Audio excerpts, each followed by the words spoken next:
pagi anak-anak. Kondisiin kelasnya ya. Kelasnya mana? Disiapkan dulu. Menurut agama dan kepercayaan masing-masing, berdoa mulai. Berdoa selesai. Peserta di MTS. Sebelum mulai pelajaran Bapak absen dulu ya. Ya, Pak.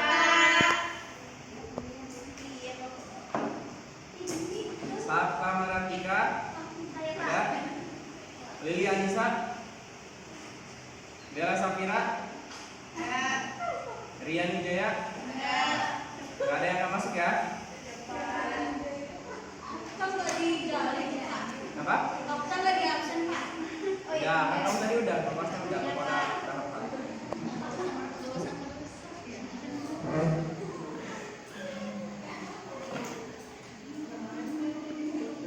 Oke, kita mulai aja ya. Sebelumnya Bapak ucapkan Assalamualaikum warahmatullahi wabarakatuh. Waalaikumsalam warahmatullahi wabarakatuh. Alhamdulillah pada kesempatan pagi hari ini kita masih diberikan kesempatan untuk melanjutkan materi yang kemarin. Berhubung kita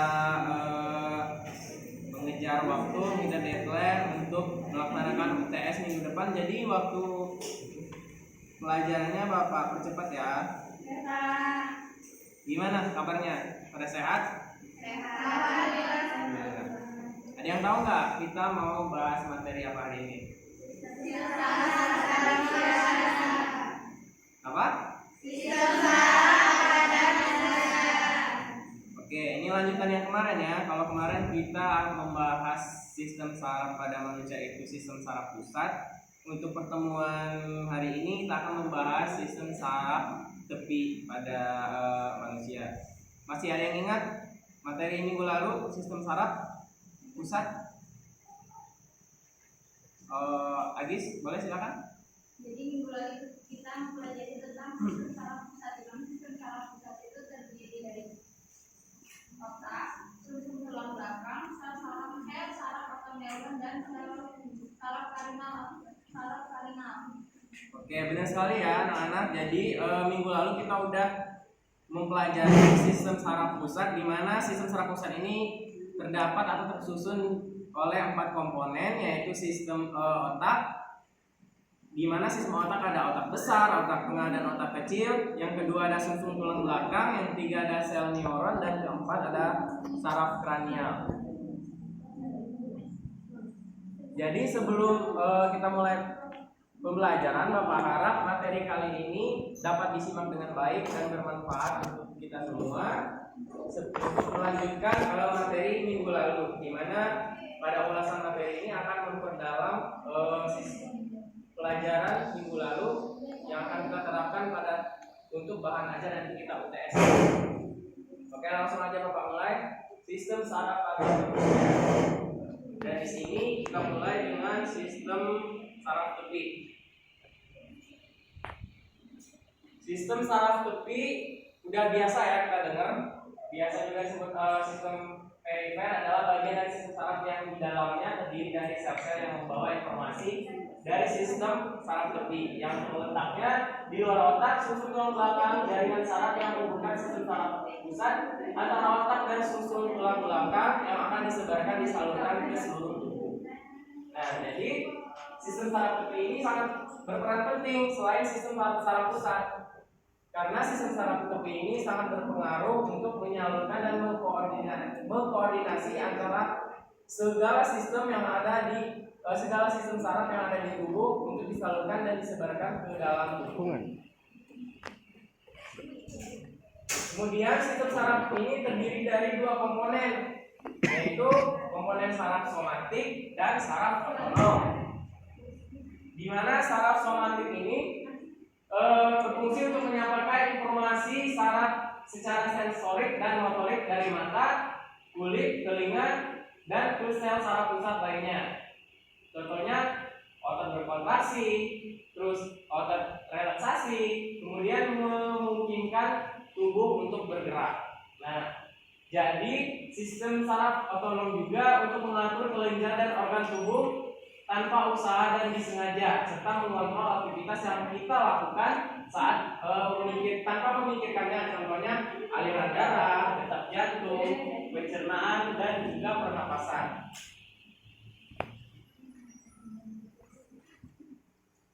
Di antara dua sistem ini ada lagi sistem yang menyusun, yaitu ada sistem simpatik dan sistem parasimpatik.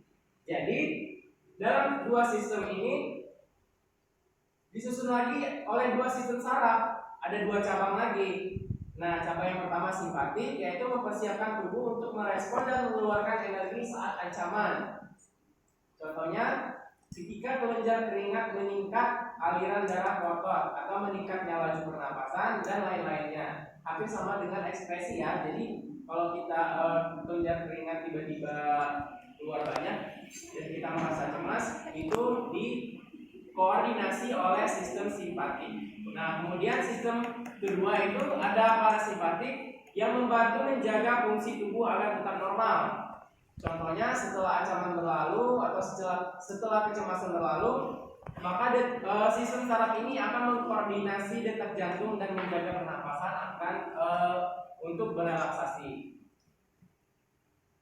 Nah, ini gambar sistem saraf somatik, terdiri dari right cerebral cortex, ada medulla oblongata, terus disusun juga oleh left side muscles dan dihubungkan oleh spinal cord segment. Jadi tahu ya beda antara sistem saraf somatik dan saraf otonom. Enggak batasnya mau berapa gitu ya. Nah, lalu yang kedua ada gambar saraf otonom. Ini seperti tampak ini gambar otak ya, yang terdiri dari cerebral hemisphere, DNC1, cerebellum, dan brainstem. Sampai sini ada yang mau ditanya? Atau ada yang kurang jelas? Gimana? Oh, cukup. Ada lagi yang mau ditanya?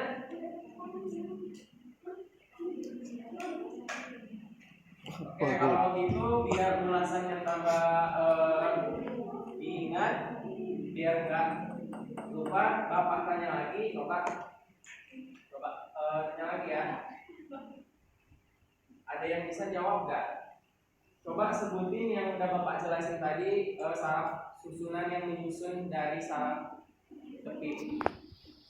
Sistem yang menyusun saraf tepi itu. Ada yang bisa jawab? Ada yang bisa bantu? Boleh? Siapa? Namanya? Ini siapa?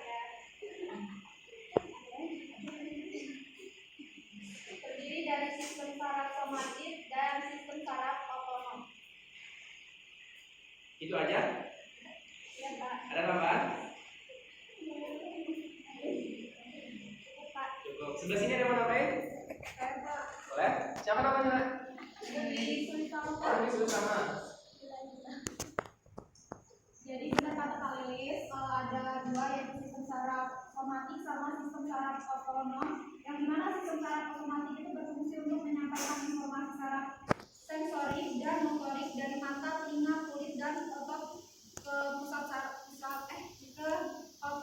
otot ke saraf pusat. Kalau dia sistem saraf otonom itu berfungsi untuk mengatur kelenjar dan organ tubuh tanpa usaha dan tidak disengaja, serta dapat mengontrol aktivitas yang dilakukan tanpa harus memikirkannya. Oke, benar ya Nak. Jadi sistem saraf tepi ini terdiri dari dua sistem, yaitu sistem saraf somatik dan saraf otonom, di mana saraf somatik ini digerakkan atau dikoordinasi secara sadar, secara simpelnya ya. Kalau somatik itu secara sadar dan kalau otonom itu tidak sadar, jadi konstan dan langsung digerakkan tanpa disuruh gitu ya. Sampai sini paham?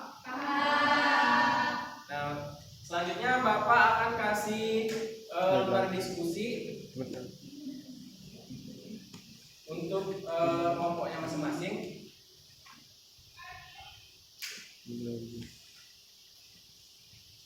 Kelompoknya yang 3 tadi ya. Kelompok 1, kelompok 2. Tolong didiskusikan, Bapak tunggu 2 menit ya. Ini ya.